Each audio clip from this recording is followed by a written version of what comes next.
नवधा भगति कहूँ तो ही पाही, सावधान होई सुनु मन माही।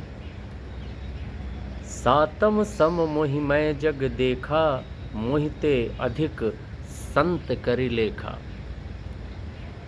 सातवीं नौधा भक्ति में भगवान राम ने सबरी से कहा है, सातम सम मोहि मैं जग देखा।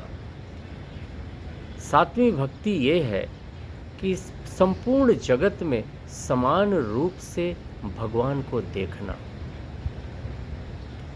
और भगवान राम कहते हैं कि जो मुझसे भी ज़्यादा संतों को माने, ये सातवीं भक्ति है। मतलब जीव चराचर पर हर जगह पर समान रूप से भगवान की उपस्थिति को देखना, कि हर जगह भगवान प्रेजेंट है।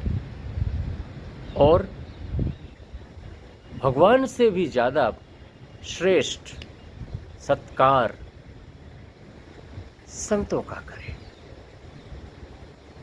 ये सातवीं भक्ति है। कहा भी गया है, सिया राम मैं सब जग जानी। भगवान बाबा तुलसीदास ने तो ये लिखा है कि सिया, पूरे संसार को, पूरे जगत को सिया राम मैं जानो। उन्होंने यही बोला था, संपूर्ण जगत को सिया राम में जानकर उनको मैं प्रणाम करता हूँ। यहाँ भगवान राम कह रहे हैं, सातम सम मोहि मैं जग देखा, मोहिते अधिक संत कर लेखा।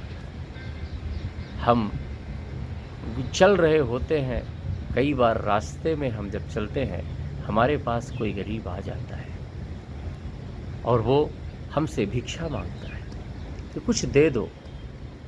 कई बार हम दुत्कारते, भाग ले, भीख मांगना बुरी बात है। मैं ये कहता हूँ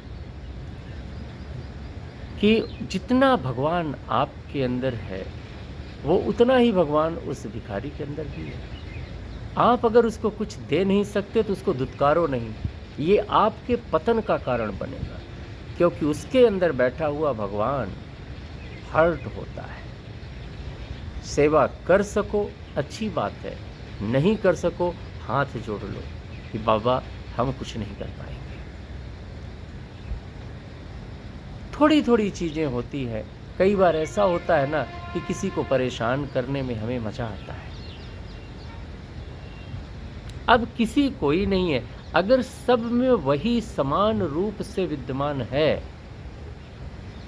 जितना वो चींटी में है उतना ही वो किसी डॉग में है, उतना ही वो किसी गाय में है, उतना ही वो किसी व्यक्ति में है, उतना ही किसी पेड़ में है, उतने हर वातावरण में है, समान रूप से व्याप्त है।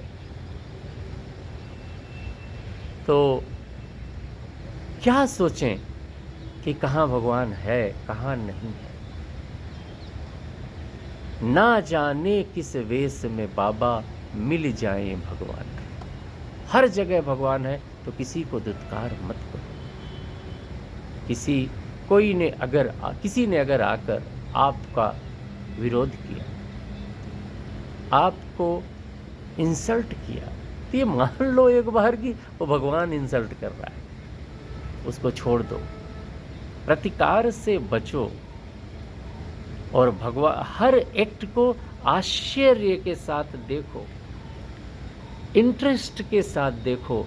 जीवन की हर घटना, जगत की हर घटना, उसको रहस्यमय ढंग से देखो कि भगवान क्या क्या कर रहा है। आपने कई बार देखा होगा कि जब आप किसी बर्ड के पास आप जाते हैं, चिड़िया के पास जाते हैं, अगर वो पाली नहीं है, वो आपसे दूर चली जाती है।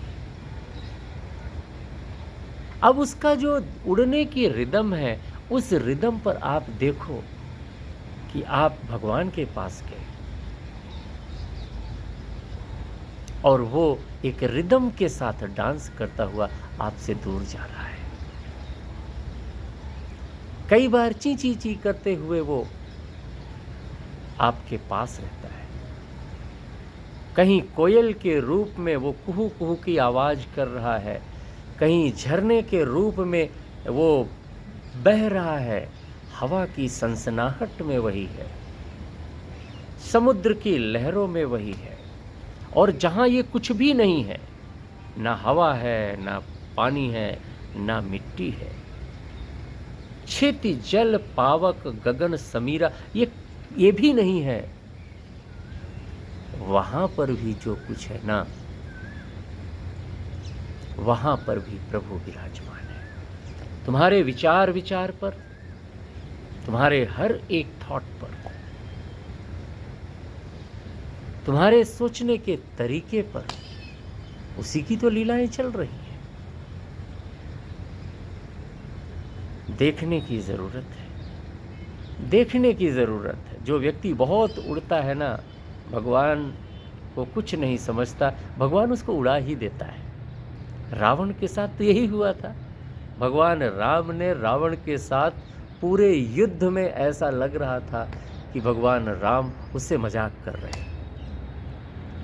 रावण एक बार बोला भी था कि तपस्वी मुझसे युद्ध करो, मुझे ऐसा लग रहा है कि तुम मेरा उपहास कर रहे हो। भगवान राम कुछ नहीं कर रहे थे। रावण तामसी था, उसके तामस को बढ़ाते जा रहे थे। और ऑब्वियस है, जिसके घमंड को बहुत ज़्यादा बढ़ा दिया जाता है, वो एक दिन उसका पतन निश्चित है। बचने के लिए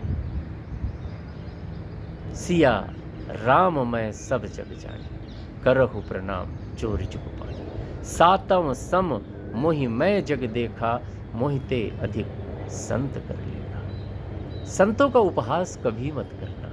संतों का उपहास भगवान का उपहास है। और भगवान अगर किसी चीज़ से अगर दुखी होते हैं, कई बार कह दे कि क्रोधित होते हैं, तो संतों का उपहास करने से ही है, संतों को कष्ट देने से ही है। सीता हरण एक बहाना था, रावण को मारने लंका जाना एक बहाना था, लेकिन राम ने तो सीता हरण से पहले ही प्रतिज्ञा ले लिए थे। निश्चर हीन करहु महि, भुज उठाई प्रण कीन, सकल मुनिन के आश्रमन, जाय जाय सुख दीन। संतों के लिए तो भगवान राम अपना सारा जीवन निछावर करते हैं। और जो उन्हीं संतों का किसी रूप में अपमान करता है, मान लीजिए इससे भगवान हर्ट होता है। और जहाँ पर भगवान हर्ट होता है ना, तो व्यक्ति फिर क्या बचा, हर्ट करने वाला कहाँ बचेगा, उसका अंत कैसा होगा पता नहीं। तो बहुत ज़रूरी है, संतों के बीच जब हम जाएं, संतों से मिलें, या संत रूप में रहने वाले किसी व्यक्ति से अगर मिलें, तब भी अपने व्यवहार में हम शालीनता रखें। बाद में जब पता चल जाए असंत है, दुरंत है, क्या है, वो बाद की चीज़ है। लेकिन ना तो उस रूप से और ना तो संत से कभी भी कटु शब्द नहीं बोलना चाहिए। तो भगवान ने 7वीं भक्ति पर यही बोला है। मतलब अपने आचरण में अगर हम सुधार करें, आचरण को पवित्र रखें, अपना व्यवहार सबसे अच्छा रखें, सबका कल्याण सोचें, तो ये एक भक्ति ही है। और ये भगवान राम ने 9धा भक्ति जो माता सबरी से बोला था, उसकी ये 7वीं भक्ति है। जरा सोचिए। जय सिया राम।